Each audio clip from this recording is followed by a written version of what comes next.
आपने देखा होगा चुनाव आने वाले हैं और बीजेपी की एजेंसीज सक्रिय हो गई हैं। बीजेपी आम आदमी पार्टी के साथ, अरविंद केजरीवाल जी की नीतियों के साथ, इनके साथ तो मुकाबला नहीं कर सकती, सबको पता है क्या दिखाएंगे स्कूल और एजुकेशन के नाम पर। इसलिए बीजेपी ने एक बार फिर से अपनी एजेंसीज को आम आदमी पार्टी के पीछे छोड़ दिया है।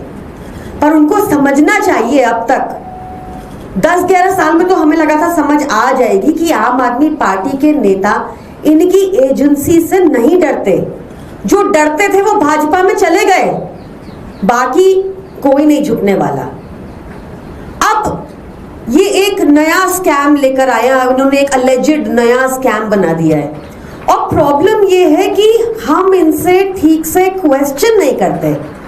आप लोग भी देखिए, जो ये कह रहे हैं कि अब सत्येंद्र जैन जी ने घोटाला कर दिया, उसको थोड़ा बारीकी से समझने की कोशिश करते हैं। हम सबको पता है कि मई 2022 से एक और झूठे फर्जी केस में सत्येंद्र जैन जी को इन्होंने जेल में डाल दिया था। अब इनका कितने हास्यास्पद आरोप हैं, आप देखिए किस तरह से एजेंसीज का मिसयूज करते हैं। मई में इनको जेल में डाल दिया, कह रहे हैं कि अक्टूबर में, नवंबर में, दिसंबर में एक टेंडर हुआ जब सत्येंद्र जैन जी जेल में थे, और उसका आरोप ये सत्येंद्र जैन जी के ऊपर मढ़ रहे हैं।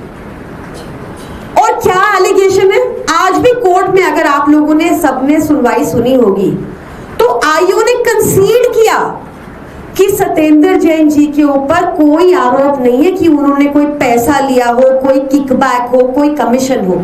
उन्होंने चार्ट सबमिट किए कोर्ट में जिसमें सत्येंद्र जैन जी का नाम नहीं है। होगा भी कैसे, उनको तो भाजपा ने केस में पहले ही जेल में डाला हुआ था।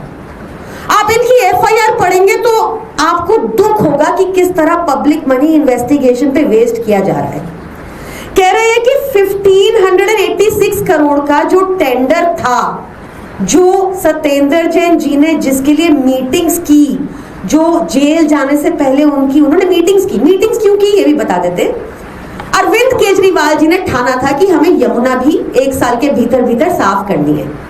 जो एसटीपीज हैं, जो गंदा पानी साफ करके यमुना जी में डालते हैं, उन एसटीपीज की कैपेसिटी बढ़ानी थी। और इस पे बात हुई लोगों से, इंजीनियर से, बाहर से लोग आए कि 1 साल में इसको कैसे साफ किया जाए, इसकी कैपेसिटी कितनी बढ़ाई जाए। तो उन्होंने एक अमाउंट दिया 1586 करोड़ का। इससे पहले कि सत्येंद्र जैन जी इस अमाउंट के बारे सोचते, इस पे एक्ट करते, इसके ऊपर टेंडर निकालते या कुछ भी करते, उनको जेल डाल दिया। अब आरोप पता है क्या है, ये 1586 का अमाउंट ये बड़ा हाई था, ये इर्रेगुलरिटी है, पर इस पर तो टेंडर हुआ ही नहीं। इस पर तो टेंडर ही नहीं हुआ। टेंडर आपको पता है कितने पे हुआ बाद में, नवंबर, अक्टूबर, दिसंबर में 1971 करोड़ में। उसमें बीजेपी को प्रॉब्लम नहीं है, वो कह रहे वो ठीक था। पर जो सत्येंद्र जैन जी ने 1586 की अमाउंट देखी, डिस्कस की, ये गलत है। How lame is this. कितना मजाक बनाएंगे आप हमारी इन्वेस्टिगेशन एजेंसीज का। बाद में इनको गालियां सुननी पड़ती है कोर्ट से। कोर्ट कहता है कि इन्होंने क्रूक की तरह काम किया, कोर्ट कहता है कि इन्होंने बंद पिंजरे में तोते की तरह काम किया, कोर्ट कहता है कि इनके अंदर कोई इंटेग्रिटी नहीं है, कोर्ट इनके ऊपर डिपार्टमेंटल इंक्वायरी इनिशिएट कर देता है। कितना मजाक बनवाएंगे आप इन इन्वेस्टिगेशन एजेंसीज का। एक तो ये एलिगेशन।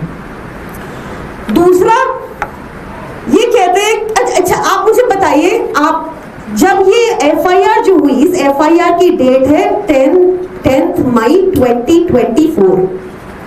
27 महीने बाद सत्येंद्र जैन जी को इस एफआईआर में अरेस्ट कर लिया।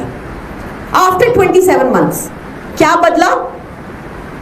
He attended all the investigation जब उनको बुलाया गया। क्या उनके जेल में रहने से किसको फायदा होगा आप सोचिए? सिर्फ बीजेपी को, क्योंकि वो पंजाब के सह प्रभारी है। बाकी सब कुछ तो डॉक्यूमेंट बेस्ड है, जिन डॉक्यूमेंट से आप